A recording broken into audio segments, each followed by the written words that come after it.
We've got 5 really great talks lined up. If you have to leave early, if you have somebody who says, oh, I missed that talk, we're getting high quality video recording of all the talks. I've been informed that those will go back to Baylor with us, and we'll be able to get those split into individual presentations.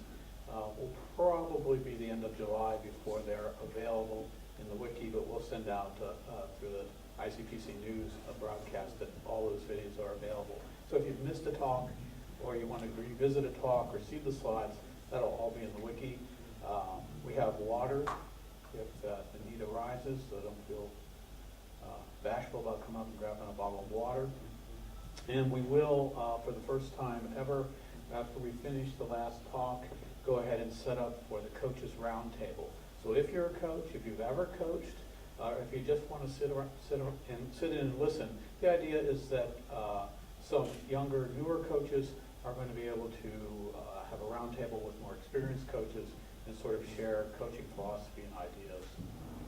So we're going to give this a try, first time ever, and if it's successful, then we will incorporate it as a regular feature in the CLI. Our first speaker this evening is Greg Hammerly, so why don't you come on up, we'll get you mic'd, and we'll get started. This will not amplify your voice. It will send your voice to the camera. But the camera crews ask that you hold the mic. It will amplify your voice. I see.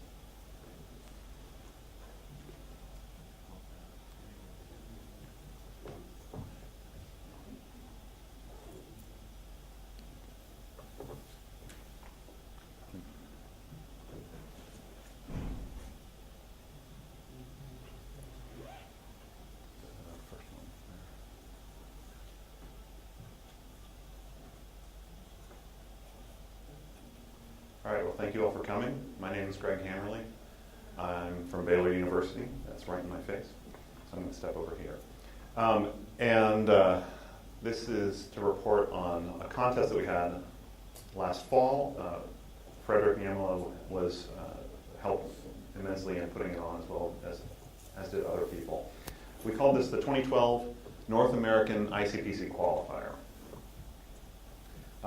So I wanted to just give you a taste for what this contest was about and some motivation for continuing it in the future and perhaps incorporating it into your own super region if you're not from North America, which I imagine many of you are not. And so I want to give you some motivation, some of the thoughts we had in going in, how it worked, and then the going ahead.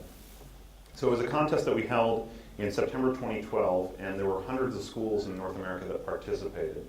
And thousands of contestants. And we hosted it in a distributed fashion using Caddis for the control system, for the contest control system. So the benefits of offering the contest in this way, so a qualifying contest is not an official contest in the sense that it does not provide promotion to any other contest. It does not the results are published to the contest management system, but the coaches are able to use the results as they wish. So for the North American region, the primary goal that we had for this qualifying contest was more participation. I talk to people all the time, and they say, how do we get more students involved in programming contests? Well, clearly the answer is not always bring them to a regional and sit them down in front of a computer, but to break them in gently. A really good way is to involve them in a smaller local contest first with their friends. And that was part of our aim. And it did. We did achieve this goal. We did increase the participation of student competitors in North America. And of course, the students who were college students and who participated got free ACM membership, which was a benefit to them. This was not closed to only university students. We did have some non-affiliated students compete at universities. That was not the norm, but we held it open for everyone, but they had to be sort of connected to a university in some way to participate, to get a computer, to get an account. For the contestants, as I said, they get more practice. For the coaches involved, the coaches at these different sites, of course, you get more information. You get more information about the contestants that are participating, so that you can figure out which people you want to put together in teams for your regional. And another goal is to reduce the amount of work for the coaches involved. A lot of qualifying competitions go on in the fall prior to regionals. That's a lot of people putting together contests, a lot of people preparing problems, a lot of people doing a lot of similar work. So we provided one set of problems, we provided one contest judging system, like taking those efforts out of the equation. Some of the goals that we had were, of course, high quality problems with a wide degree of difficulty variation. And we wanted it to be simple for people to participate in this contest, not have a high barrier to entry, just need a computer and a network connection. And while it was a large contest, we wanted to have the feel of a small local contest. So we would provide the registration, the problems, automated judging, and clarifications. And they provide their own space, computers and internet and interpret their own results. I can't read my own slides. And we held it on September 29th, 2012. I mentioned that specific date just because it proved to be a little contentious. To get people to participate, we want to hold it early enough so that we're not crossing into the time when regionals are being held for ICPC. So we want to do it early enough, but at the same time, some schools had not even some universities in the United States had not even begun school the semester at that point, or had just begun, had not had time to work up. So that was a little bit of an issue, but I think it worked well for most people. But it did constrain us a bit. The way we prepared was we sent, you perhaps received an interest email call for participation to the RCDs and coaches in North America. And initially this was just to gauge, would anyone even be interested in this since this was the first time? And we said, well, if we get 10 participating institutions, that would be great. And we got 150. So we went forward and we had teams register with the central icpc.baylor.edu registration system. A week before the contest, we froze the registration. We exported that and imported it to Caddis to create a Caddis account for each team. And we call it one contest, and it was one set of problems, but it was actually 11 regional qualifiers in a sense. And those were divided into two each, official, in other words, being affiliated with the university, and unofficial, those people who were competing who were not officially affiliated with the university. We had 11 problems created by these three people. I went over that slide quickly, but that actually took a lot of time. The model that we used for the contest was we used Caddis, and that was, despite being in North America, we hosted that in Sweden. And we had a practice contest 1 week prior to the actual contest to make sure that everyone could use the system well. That proved to be a good thing because there were no major issues, but just to make people feel comfortable. We had typical 5 hours, 11 problems. We released those problems just before the contest. Some people fought me on this, wanted them hours early. I wanted to balance the secrecy of the problems with that. We could reconsider that in the future. And one interesting thing we did was we had no global public scoreboard. We had one scoreboard per site, per university participating, to make it feel like it was a local contest, that you were only competing against the people that were in the room with you. And the Caddis team provided contest support.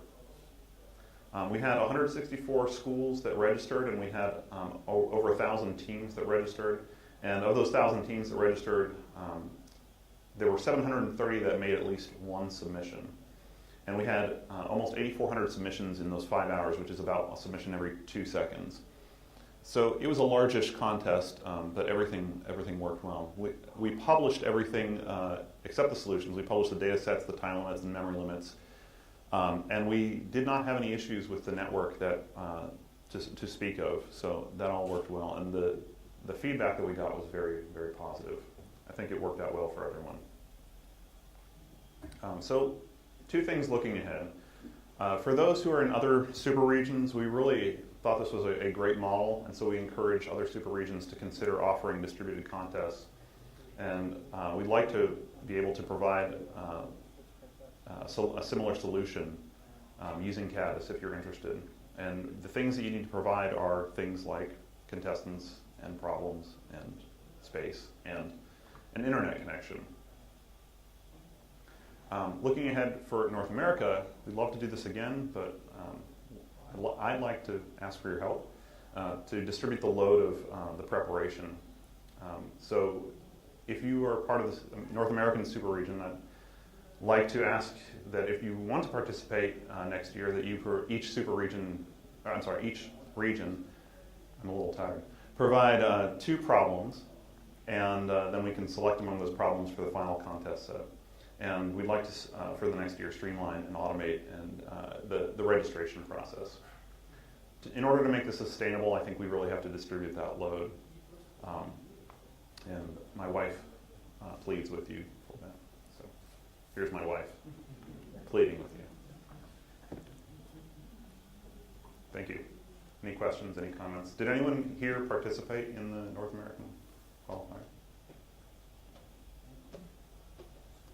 Isaac? Do you have a question or no? You said to be ready for. Yeah, but then you held your hand up further. Any other? Yeah. One question I have for you is actually tangential, and that is, what is the conversion rate? How many of the students who are offered free ACM membership actually take advantage of it? Because I've noticed that people on my team just, it's kind of their reaction to it. Yeah, that's a good question. I don't have an answer. Yeah.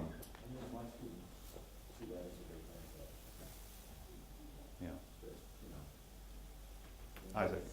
I did from one out of the 730 teams that submitted, how many of those then competed in the region? That's another good question. I'm sure all this data is available. I haven't had the ability to dig into it yet. Just kind Yeah. of contact the database then, but just getting that time out there. Okay. For which? Free the site from. Oh, the scoreboard? Yeah, the scoreboard is currently down. Yeah. But the results have been published to icpc.baylor.edu.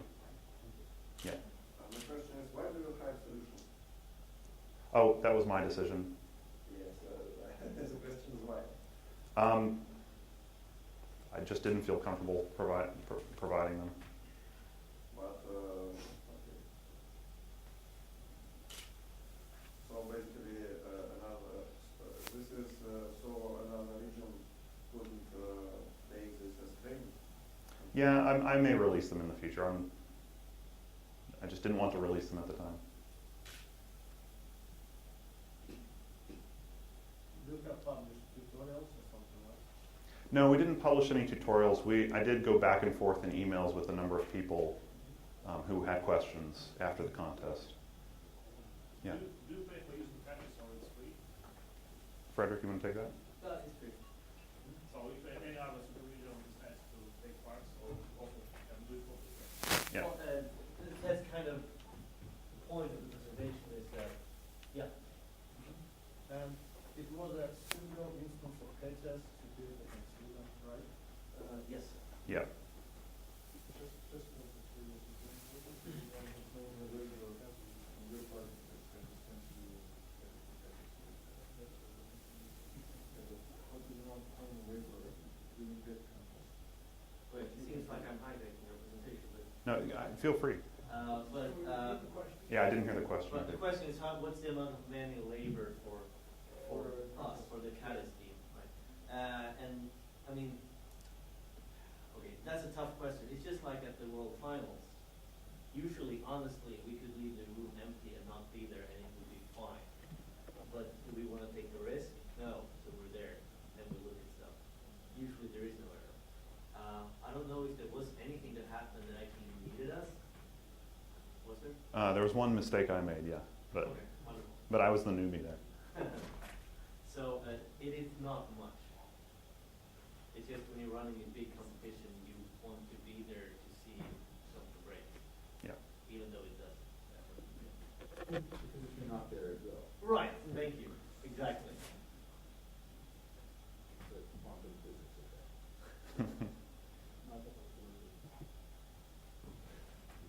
Other questions? Any comments? Yeah. That's a good question. So how did you handle clarification? Did you do that centrally or? Yeah, we did that centrally, and that turned out to be a bottleneck because, well, we tried to handle every clarification, and there were a lot of similar clarifications, but I think in retrospect, maybe we could have provided a more central way of giving the same answer over and over, such as how do you read from standard in. Guidance doesn't support shortcuts. It does. No, it's just, yeah, no, if people had been able to look at the other clarifications, they would have, I mean, they could. If they had chosen to, Right. they would have realized they were asking the same question. So, I mean, I think half the questions were, how do you read from standard in? yeah. There were, but, okay, there was, part of the goal we had here was to broaden participation, and with questions like that, clearly we are.